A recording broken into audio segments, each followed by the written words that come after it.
The Exit Series is produced for general information and educational purposes only and is not investment, legal, or tax advice.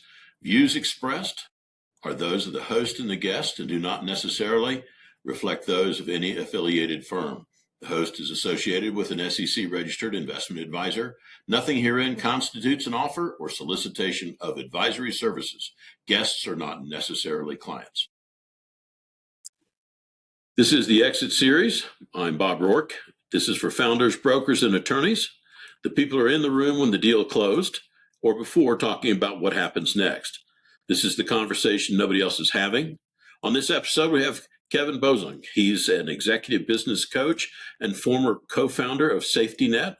Kevin, welcome. Thank you for being on the show. And before we start, tell me about what you're currently doing now post-exit and what an ideal client looks like for you in your current role. Yeah, thanks, Bob, for having me on your show, and it's been great getting to know you a little bit.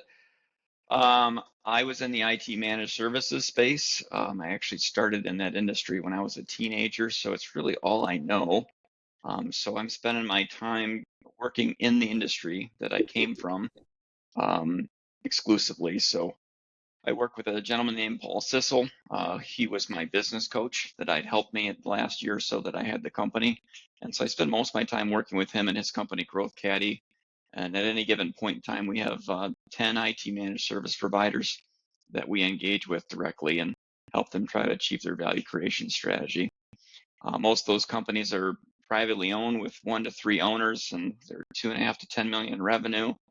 Most of them have somewhere between 10 and 50 employees. So that's how I spend most of my time today or now is working with those owners and talking about their daily issues and trying to experience, share, and point out best practices and get them unstuck. Unstuck. Yeah, there's a bit of that going around. Before you closed your deal, SafetyNet, and for 21 years, what did that business actually do for you that wasn't on the P&L? Yeah, I thought about that, and you start the businesses usually because you've got a passion in something and you want to pursue it, and it kind of quickly becomes, wow, this is something that can support my family's lifestyle, and I can provide my family with things that I didn't have access to when I was growing up. So really what it did was it allowed my family to have a lot of great experiences. So, like for instance, my wife, she loves to travel. She loved to travel when we were dating back 25 years ago, and she always wanted to see the world. So, we've taken the kids to 10 different countries and 2 different continents. And, during COVID, we bought a 5th-wheel camper, and I think we took them to 40 different states. And during those travels, we've been to, probably 15 or 20 different ski resorts. Skiing is a big thing that my family likes to do. So we've been able to do all those things, and we're fortunate to live in a beautiful place here in Michigan on the Great Lakes. So we boat, and via the boat, we're able to go to cool ports, harbors, islands, and kind of enjoy experiences a lot of people don't have access to. So it's really been about kind of creating that lifestyle for my family and having them have great experiences and access to things that, frankly, we probably otherwise wouldn't have had. Yeah, building the memories. Excellent way, I think, to think about a business. 5 years before you sold the business, were you already having that mental negotiation with yourself, about a potential sell? And what was that conversation like? And I would tell you probably about 10 years into the journey, the fun stops at some point and you realize you've got a business and your family depends on it, your employees depend on it, your customers depend on it. It's hard and that's a lot of work. And then at least this was my journey. I was younger when we started the company, but you start thinking about, where's this going to go? Is it going to go on forever? And, what does that look like? So I joined some peer groups and started to understand that, exiting and selling companies was a thing, and started to get an idea kind of how that worked and what it looked like. And we were pretty early in the value building process back at that time. And, I would say if we fast forwarded maybe 5 more years, got to the point where it was a lot of work and burnout was a real thing. And so 5 years before I sold, I was probably in the mental space of, I don't want to do this anymore. But I have to do this because, so many people are depending on this thing to work. So, how do I navigate? I don't want to do this anymore, but I need to do this, and trying to figure out what does that mean. So eventually put the pieces together to figure out that, we needed to have a value creation strategy that allowed us to eventually exit the company. So I was thinking probably 5 years ago that, how am I gonna get out from under this thing that I've created, and eventually be able to do something different. Yeah, that's a long time. 10 years out doing value creation, that really wasn't that well talked about as far as I can tell. And then you go 5 years in and you go, well, I've done that. Now I'm ready to go and I got five more to go. What was the extension five more? Did you need to get it to a certain number or size or operating efficiency? Yeah, I'm kind of a numbers oriented person, so I kept doing the math backwards. I'd look at the lifestyle that we had and the monetary requirements to maintain that annually, and then start doing the math backwards to say, if I want to do that annually, how big does the pot need to be to sustain that? And through that exercise, and I did several iterations of it, but kind of came to, a number. People talk about what's your number. And so I had done the mental, math gymnastics to determine kind of what that number was. And I remember the first time I did it, it was kind of depressing because, the value of the company at that time was so far away from what that number needed to be. Yeah. And it was just like, so that's why it took 5 years, is we had to get more intentional about, we need to grow top line, obviously, but how do we create value? And, understanding that buyers buy EBITDA, so buyers buy profit. So it's not just about top line creation, but it's about expanding that bottom line. And then, backing you're all the way up into understanding valuation multiples and kind of all this stuff to finally arrive to a point where I could plot out, this year, next year, and the year after, where's it need to go to be able to hit those numbers. And unfortunately for us, honestly, I was thinking we would probably have the business into 2027, 2028. Mhm. And we had a banner year. Things were going really well. We got our EBITDA cranked up to where it needed to be. And our business coach, who's a guy I work with now, made an introduction to us to a buyer. I remember having that conversation with Rob too, and I said, I'm figuring I'm going to be at this for 3 more years, because here's my number, and I probably need 3 more years to get there. And they were in a point with their private equity cycle that they needed to do some acquisitions, and they were able to bridge the gap and provide Yeah. us the number that we needed 2-3 years earlier than we thought we'd get there. I that's not a common thought process where you start backing into the buyer's perspective and how you need to shape your company to match, a buyer's um, requirements. Do you remember when that became front and center? Was that around the 5 year mark? It was about 15 years into the company, about 5 years before we sold. So, it was that stage of, severe burnout, trying to figure out how to get out from under this thing, and really trying to boil it down into, what do we need to do? And I tell people this all the time, if you were to ask any given business owner when they think they might sell the company, everybody says 5 years from now. And next year they're going to tell you 5 years from now. When you Yeah. get to a point where you've got a specific number and a date, and you lock that in your mind, all of a sudden, all the decisions you make every day, they need to fall in alignment with that date and that number, and everything gets sharper. And in our case, what we experienced is the we accelerated on that path to hitting the number that we needed, because all the other noise and things that came up with the distractions, it was a lot easier to say no to those things because they weren't on the path to where we needed to go. And I agree with you. I don't think most business owners think that way. Unfortunately, I think a lot of them start thinking that way when they're at such a state of burnout, or there's a death, a divorce, or something happens that causes them to need to exit, and then they don't necessarily have the time that they need to get everything in alignment. So we were fortunate that we were thinking far enough ahead that we had the time, and a lot of good Mhm. fortune, a lot of good things happened too along the way to kind of have that happen. But Yeah, my fan of business owners, always have been. And, I think about what you learn and, you have a passion for your business, but where do you go to get educated on, that being exit ready is actually just good business? And I don't know that degree or education exists anywhere in a formal fashion. I don't think. Not that I've seen. You try to pick up books and read books, and there's a few good ones out there that I picked up along the way. But a lot of it was people that I met. And one of my friends here, I'm in our Traverse City home for the summer. I've got a friend, Brian, that runs an investment bank.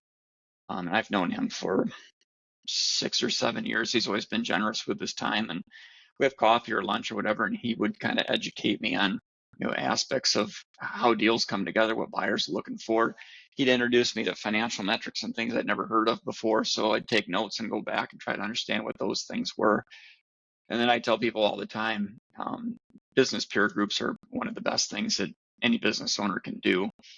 Get in a room with some other people that are at different stages, and hopefully a few of them are at a stage further along than you are, that are willing to share what they've learned Yeah. and shortcut your learning time. So did a lot of that. Well, I think of the homework that goes into all this, and for you, SafetyNet was the managed IT company. You had client relationships, a technical staff, recurring revenue, and all that stuff. And you were the guy who built it from the ground up. Or did you have a partner? My wife was always the partner in the business. So, I started Okay. it out of our spare room, and she was actually making sure we could clothe ourselves and eat and pay the mortgage. So she had a different job for about the first year and a half, and then she came into the business full time. So she was there with me for 15 years, 16 years. We took a sabbatical and hired a CEO to run the company. And we ran into some tough patches with that and some transition. And I was the one to come back full time and kind of take it to the finish line. But Yeah. it was kind of always the two. It was one of those things. I'm sure this is common in a lot of business owners' households, but you work 10 or 12 hours and you come home and you have dinner and you talk about work some more. And so that was always kind of a dynamic, and it was something we were actively trying to, uh, cordon off in the family, Yeah. especially as the kids got older. You get to a point where you don't necessarily want to talk about all the employee problems, the customer problems, the business problems constantly in front of the family, because it kind of creates a family dynamic where the family's all about the business and it's not what it's supposed to be about. It's important. Yeah. Um, So you and your bride were it.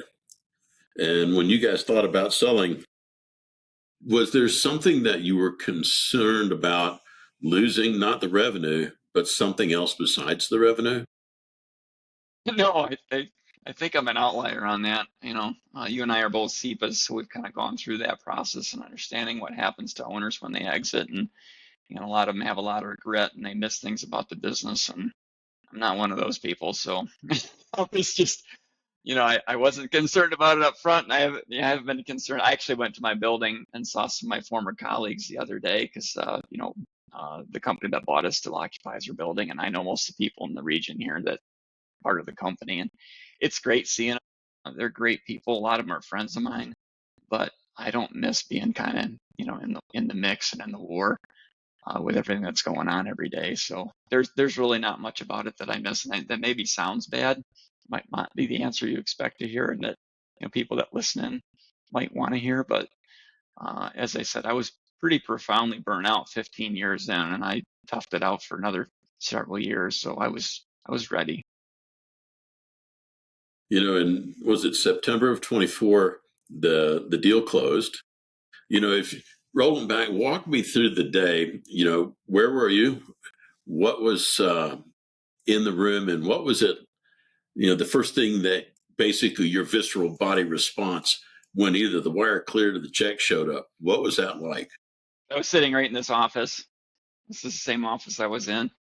And I don't know if you've gone through this before recently, but probably back in the day, you'd get all the attorneys and the buyer and the seller, and you'd get in a big conference room, and you'd hand the pens out and sign the documents, and then it would feel like there was a conclusion to the event.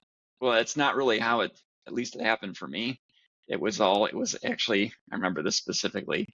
The deal packet was exactly 999 pages, the legal documents, everything together. It was just one page under 1,000 documents. So there was, dozens of places to sign this document, and the way they do it is they send it out DocuSign the day before, and you actually sign your name to the document the day before. There's a final meeting on a Teams or a Zoom call, and everyone kind of goes around and confirms that everything's on track, everything's all set, and we're done. So it was the most anticlimactic meeting that I could have possibly imagined. We were on the call for 10 or 15 minutes. Everyone said, we're good. All right, we're closed. And then you sat around the whole rest of the afternoon, refreshing the browser on your bank app to see when the wire's going to close. So Yeah. I couldn't be in the What, office that day because I was just like, I was consumed with that, just kind of waiting. So there's this mix of like euphoria that you did it, but the money's not there yet, and there's not like nobody's popping champagne bottles and spraying you down, and so it's kind no of parade? anticlimactic at the end. But I was with my wife. We started the company, and her and I lived it for almost 20 years, so she was the one I wanted to be with at the end. What day did you close on of the week? I'd have to go back and look at my calendar. I want to say it was like a Tuesday. It was just Really kind of well a done. normal. Yeah, they wanted it at the clean conclusion of it was a Tuesday. October It's 1st. like one of the things that I tell folks about. Says, for goodness sakes, never close on Friday, and really make sure you Right? don't close on a Friday of a 3-day weekend. Yeah, one of the Right? best pieces of advice we got too was someone had the foresight to say, make sure they send you $1 a week or two in advance to your bank account so that that they got the Yes. wire instructions right. Because I could have imagined sitting there all day going, oh my God, what if I transposed 2 of the numbers and I went to somebody else's account? So Done. yeah, And that really sounds like a very, very small thing, but making sure you can ACH, make sure the account's sorted out, make sure the account is titled in the name of whatever remittance and who they made it out to, and you coordinate with who's actually sending it and go, give me the wire, IMAP, give me all the stuff and your reference number and exact total so I can go find the thing, and that's not, I don't think that's well known, yeah. you know? Yeah, but you kind of asked about my body and whatever, but I was so amped up this process was super accelerated. From the day that we signed the LOI, it was a 42-day marathon or sprint to closing. So, we closed on October 1st. So it was just nonstop due diligence for the 6 weeks leading up to that. I had done basically nothing else other than, the minimal duties that I had at the office still. So it was just this huge, like, weight coming off your shoulders when I was like, it's finally done. It finally happened. Yeah, no And more it's not blood just the samples. 6 weeks, it was the 20 years leading up to it and everything that went to get to that point. Yeah. So the document puke is just, it's an event. It truly is. Yeah, it's a long time. So, for you guys, so you're post close, you and your wife are going, well, we got her done. How long did that last before something else kind of moved to front and center for you guys? And what was that something else? You'll appreciate this. You can't make this stuff up. So one of the things that kind of triggered me to push me over the edge to, talk to a buyer was I had this one customer that we picked up. We were doing a lot of business with them. We had a great relationship with them, and they brought in a new CEO, and he was just like this. I'm trying to care, this is being recorded, so I don't want to use harsh language. He was challenging, very challenging to work with.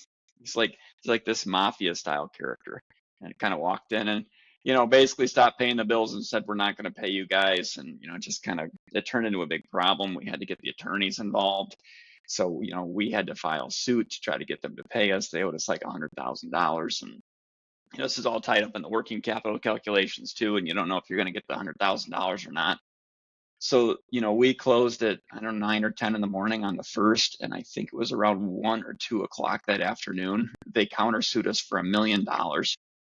So we didn't even get through the first day of being able to enjoy it. And we got a countersuit for $1 million. And it was just completely like bogus, made up claims that they were going to drag us through court on and stuff like that. So I kind of moved pretty quickly, kind of back to like, all right, well, we still got to clean this stuff up, and I had to kind of get back to work too because I'd kind of done the bare minimum. I had a 6-month transition contract with the buyer, so I had certain things I needed to keep moving along. So it was kind of like, yay, we did it. Have some champagne and enjoy the afternoon, and then oh, you're getting sued for $1 million, so probably got to deal with that and need to get back to work. Champagne for sure. Yeah, and then we ended up settling and walked away from a lot of the collections that we had with those folks. But yeah, wasn't exactly how I pictured it happening, but it's how it worked out. What was post-exit integration like? You were responsible for integration, I presume. I wasn't. When I originally talked, so I back up a step too. It wasn't just my wife and I, my wife Beth. We'd over 20 years built a management team. So, we had a CEO in place, VP of Ops, he was more like a COO, three other people that have been with us for 18 years running different parts of the company, two junior managers. So, we had a really solid leadership team, which, I think is one of the reasons I got a premium multiple for the company. Is one of the first Mhm. questions a buyer will often ask you is like, well, what do you want to do? And my answer was, I want to go away. I want to go away as soon as I can. I've burned out. I'm done. I want to do something else. So they said, all right, well, we'll just do a 90-day transition contract, and you can be done 90 days after close. And like I remember sitting there thinking about that, and obviously I wanted to go away, but had responsibilities to the employees and the customers, and I just felt like, I played a pretty central role in a rebuild that we had done. It felt rushed. So I actually renegotiated it to 6 months, um, which ended up being, it should have been 90 days because they didn't need me after the first 90 days. But anyway, this particular buyer, they've done 26 acquisitions. So they actually like queue them up, and they were chewing through two of them that they closed earlier than us. So they basically said, just keep running the company the way you were running it before. And so my team Okay. was used to going 100 miles an hour. We were an EOS company, so we would always have aggressive 90-day rocks, and we'd always work really hard, and we'd hit our rocks. And so all that like went on pause. They said just maintain it, and there was no sense in doing another initiative because we were going to get integrated with them. So we went from 100 miles an hour to just kind of coasting. And so I really didn't have a ton to do after probably the first 30 days. I caught up on the work that I'd ignored in August and September, and then it got kind of quiet after that. And they didn't actually integrate us until my last day on my transition contract. They started throwing over some of the key technology platforms into their platform, so I kind of escaped it. I didn't have to live through it, which I kind of appreciated that because you spend all this time thinking in detail about putting this system and that system and these processes and policies and how you're going to check them and integrate them and train everybody. And you try to build the perfect mousetrap, right? And you're kind of proud of that. And then the buyer comes in, and depending on the buyer, they may just say, that's nice, and they throw that in the trash can. And then they move the company over to their mousetrap. And that's what they were. And we knew that going in. We knew they were going to do that with us. And it was kind of nice not being there to see them, rip that thing apart. So I was Yeah. happy that I transitioned out when I did. You already described the fizz coming out of the champagne, with the countersuit or the suit after close. What did you notice in your bride post exit, kind of close to the exit date? What'd you notice? She was anxious as I was kind of going up to it. We'd had so much going into it. So, both of us had this huge sense of relief at the end of it. And um, just Yeah. being able to focus on family again was a big thing. We did, we Yeah. would say we put that off. We definitely leaned into family the last few years, but that last 2 years of getting the company ready to sell, it was it was pretty much what my brain was fixated on from the time I went to bed till the time I got up in the next morning and all day long. So it was 24/7. So I think the family was happy to have my attention back at home again. Because, when you're in those situations, even when you're present, you're not really present. Your brain's thinking about the next problem or the next to-do list. So it was a nice opportunity for us to just kind of be us. You described earlier kind of 30 to 60 days past exit, and then it got kind of quiet. And you strike me as a planner and an executor and a goal setter and that kind of thing. So when you're 60 days out, what did that process look like, trying to look forward and go, this is what we want to do? How Yeah, did that the work? work side was weird for me because again, I'm not used to coasting. I'm used to like I'm the guy with the checklist and the strategic plan, and I'm challenging that and pushing that and keeping everybody on task. So that started to fade off into the distance, and then we have kids in school, So it wasn't like we were just going to take off somewhere. So we were still kind of living our normal week to week life.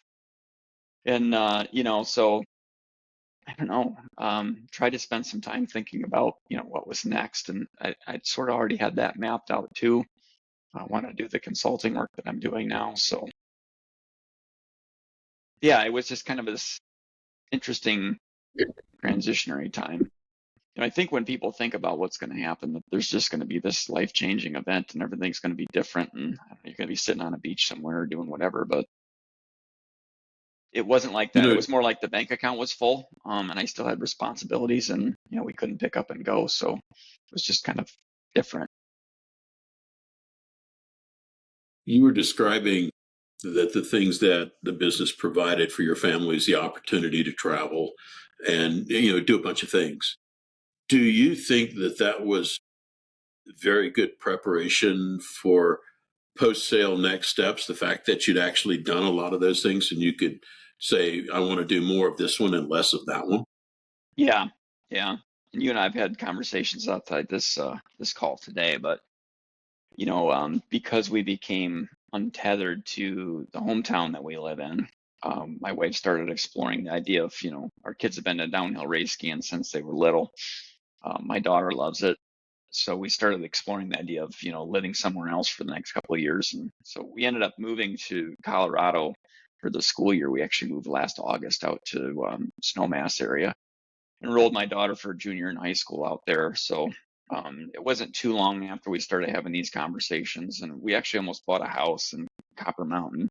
So we started kind of transitioning to thinking about, where are we going to be and how are we going to do that and solve those types of challenges and things like that. So that probably, yeah, that would have timed out about then. That started to kind of dominate and take over what we were focused in on. But it was great, all the traveling we'd done up to that. We had pretty good ideas about things that we like to do and where we like to do them, and it made it a little bit easier. That's the antithesis of what I hear a lot of times. Well, somebody will have exited and they'll say, well, what are you going to do? So I'm going to move to Florida and play golf. You hear So, well, that, good right? on you. Yeah, you've been to Florida? No. Well, you play golf? No. So you think maybe you should rent first? Yeah, Go down there in July if you really think you want to do that. yeah, And it's interesting to see the compression of all the things they do to the exit period. And then after the exit period, it's going like, I've got to sort this out because I've not done training, or yeah. is I what I think I feel think. really fortunate too. During COVID, we took a sabbatical and we lived in an RV and went across the country with the kids for 6 months. And I was paying attention to business, but I wasn't in the day to day for quite a long time, probably about a year. My mom got sick and passed away during that time too. So I was focused on different things that were going on. And, um, you know, after we traveled and got back home, I realized pretty quickly, like, I'm bored.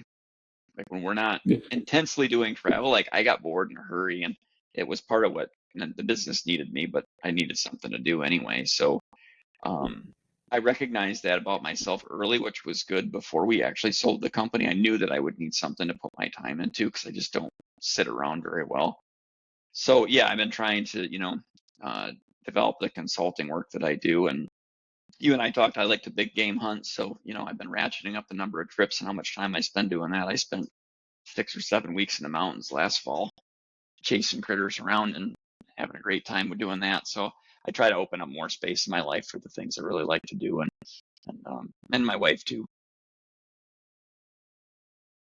Well, shifting gears a bit, you got your CEPA, Certified Exit Planning Advisor credentials, I think in 25, and it was after your exit, not before.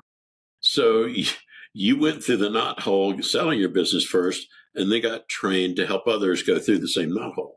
So now when you sit across a business owner in the middle of exit planning, is there, an instance where you go, yeah, I remember feeling like that or doing that, 24, 25 months ago.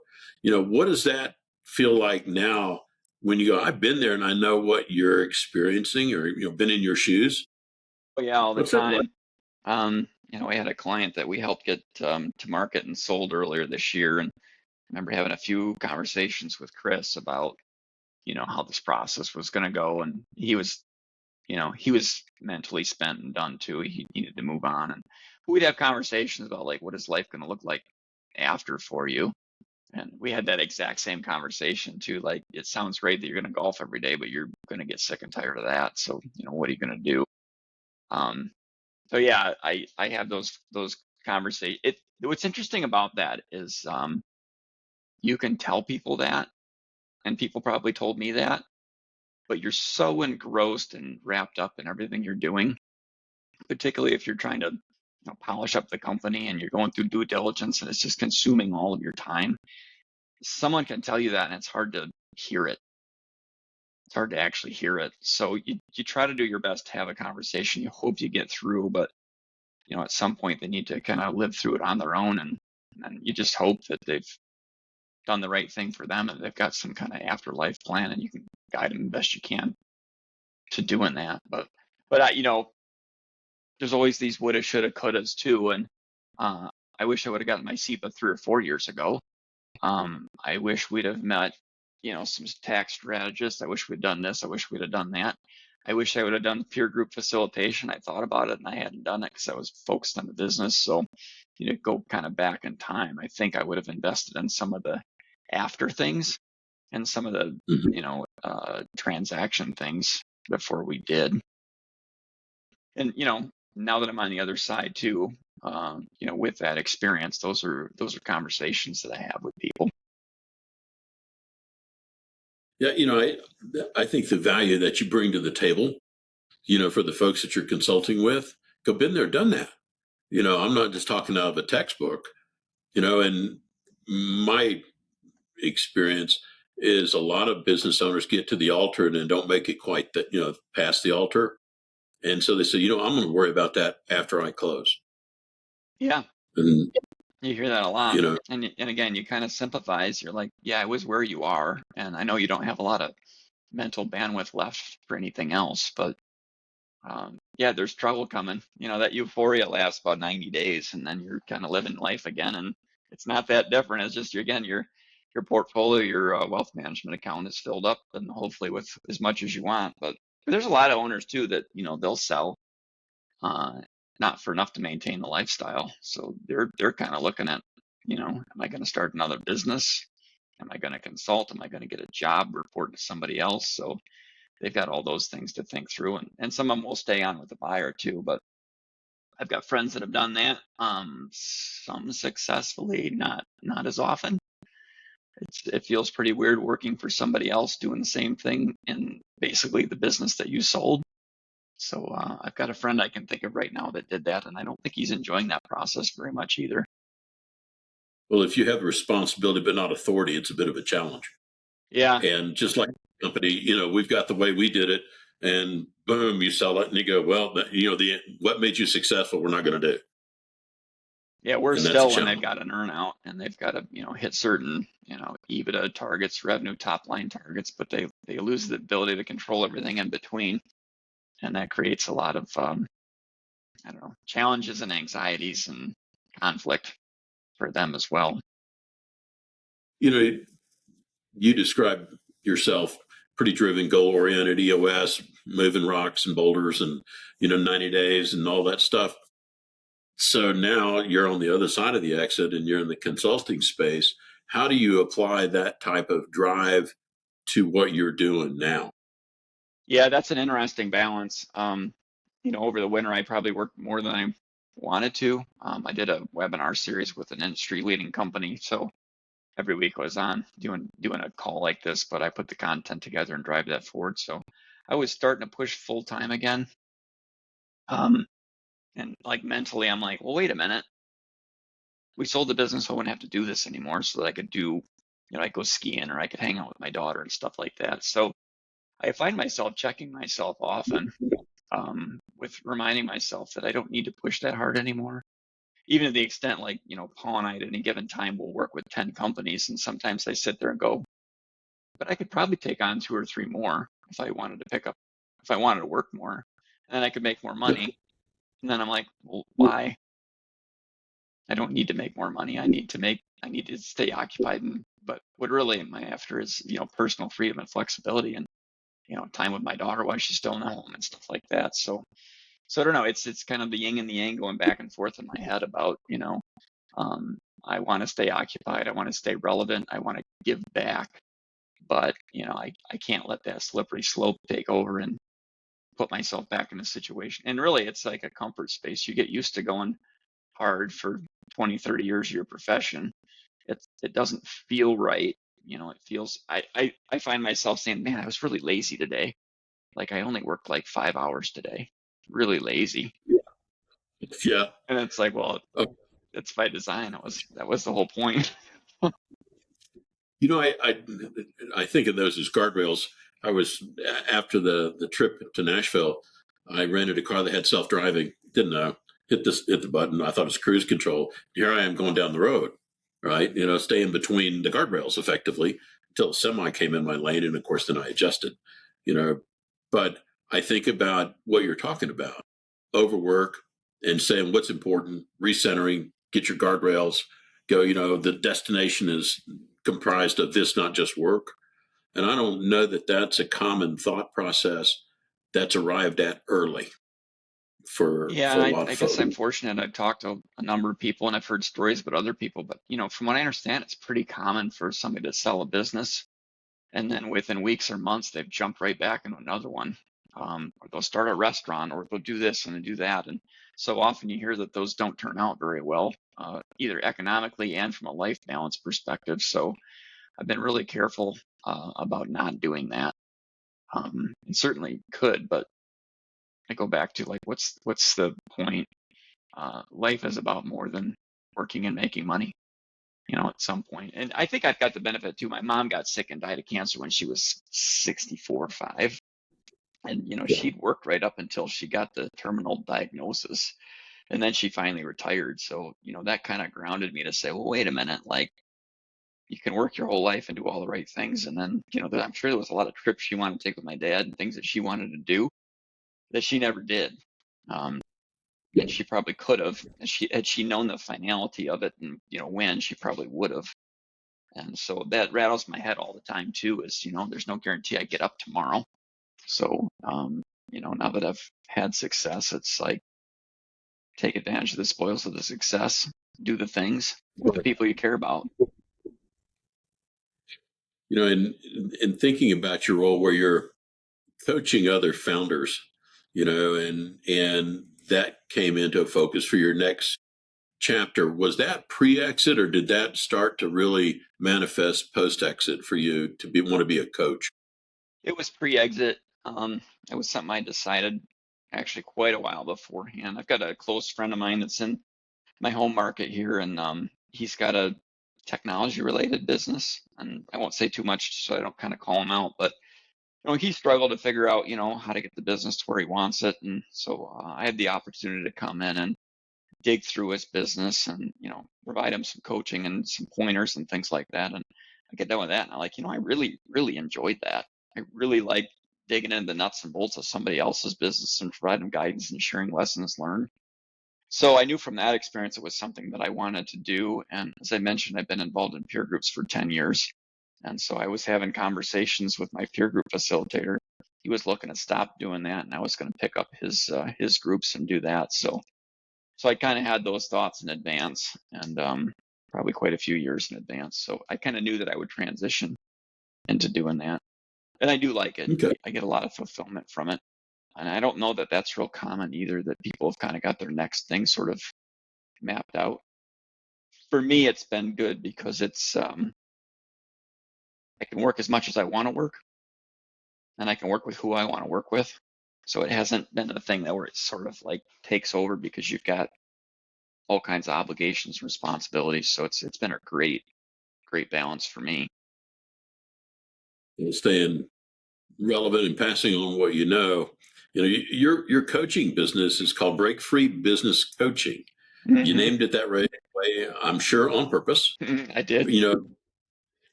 Walk me through what the break free means to you now from the other side of having done it. Because it seems like that has a lot of identity attachment to it, and you lived through that. Yeah, So I remember. So I used to cycle a lot, mountain biking and stuff like that, and it would be the kind of my mental therapy time. And I always remember feeling like, I was like this caged lion that just wanted to kind of, break out of my obligations that I'd created. So I always thought like, I'm living in this cage, in this prison of this company that I've created around myself. And like, how do I get out of this? How do I break free of this, thing that I've created? And again, like going back years ago, it wasn't worth enough that I could really stop doing it. And I probably couldn't make enough working for somebody else to not do it. So I always just kind of felt like stuck. And so that was really the idea when I got into the coaching is like, after 21 years of hard knocks, a lot of good luck and meeting a lot of great people that helped me along the way, feel like finally figured out the secret sauce to have it come together. And we had a great exit. So I just kind of want to pay that forward to other people. So that's the idea is, breaking free from, their business. So either whether they want to keep it or they want to get rid of it, but such that they can focus on life and have the balance that they deserve to have. So that's where it came from. That, so much in that comment, I hope for the folks that listen to this that they take that to heart for sure. And thinking about now your post exit, you're 3 months down the road, things have quieted down. And if you could put one person addition in your life at that point, what would they have done for you? And what's that role that maybe didn't exist or wasn't available at that 3 month time frame? Yeah. I've been pondering on that question. I'm struggling to kind of come up with a good answer for it. We rushed through filling some of those holes while we were going through our due diligence. And by the time we got through that, I feel like we kind of had the people on the team that we wanted to have on the team. So I'm not sure that I have a good answer for that. Okay. I think that probably more on the personal side. I think that, and I always think this, I wish I had a few more close friends and people in our community circle that we did more actively participated in, did things with. We spent so much time just head down focused that, a lot of the personal stuff kind of fell to the wayside. So, and that's, as we're kind of home in Traverse City for the summer again, I'm trying to get out for breakfasts and lunch, and we were at a leadership lunch book club thing and seeing other people that I haven't seen in a long time. So I would say it's probably more about filling in those personal blanks than it is about, Reestablishing community. Yeah. And particularly if you're there in the summer and you're somewhere else in the winter, Yeah. right? Makes it hard. Yeah, you're missing the seasons. Yeah. For you, you think about, compound interest and other things. And for you, with your work and board work and coaching, what's compounding for you now in that environment? Not capital or not, cash flow, but, what feeds you on the compounding side there? Well, there's a peace of mind that keeps compounding. So for a while, it's like, is this real? Is this going to be okay? So, we're going up on, it'll be 2 years in the fall where it's been post exit. And it's like, okay, this feels like this is going to be okay. So, maybe the math and the spreadsheets were correct and the wealth planners were correct. So that does kind of keep building, which is great. I've always been kind of the worrier that worries about, whether there's going to be enough or this or that or that. So, so that's been great. Self-confidence, I would say too. So, I think a lot of people have this imposter syndrome where they look around and they say, God, I wish I was great like that person, or I wish, this, or I'm not sure that I should be here, whatever. When I got into coaching, there was a lot of that too, was, do I really have the skills and the experiences and the expertise to be telling other people what I think they should do and how to solve their problems? And, coming up on a year and a half of doing this kind of work, I feel like that imposter syndrome is kind of starting to go away. So, which just feeds back into, self-confidence and being comfortable in my own skin. So I would say that's probably what's compounding for me. It's being real comfortable. That's a pretty good destination. It is a good destination. It's a good place to be. Yeah. If there's somebody listening now that's a business owner and maybe they're inside their business, right now, the way you were at SafetyNet, and they're starting to think it's time, where do they find you? How do they reach out to you and contact you? Well, I think I might be the only Kevin Bozung on the planet. It's a pretty unique, and I got to give you a major credit. You introduced me and you said my last name correctly, and that doesn't happen very often. So if you were to Google my name, I'm pretty sure you're going to stumble on my LinkedIn profile, and that's a great way to connect and reach with me. The gentleman that I work with, Paul Sissel, we launched a website. It's Growth Caddy. It's CADDIE.com. And there's a contact us form on that website too if you want to reach out to me on that. But yeah, probably LinkedIn is a great way to find me. And my email address is simple. It's my first initial last name at gmail.com. So that's not too hard to find either.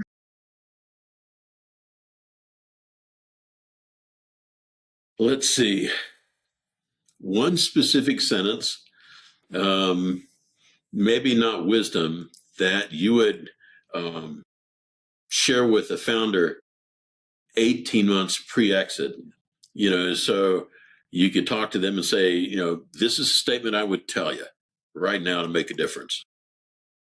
Yeah, you probably listened to the Built to Sell podcast and read the book and heard John, and I love his tagline that's kind of built to sell. So that's kind of how I think about it, is you should be running the business as if, if something happened, that it was ready to go and sell.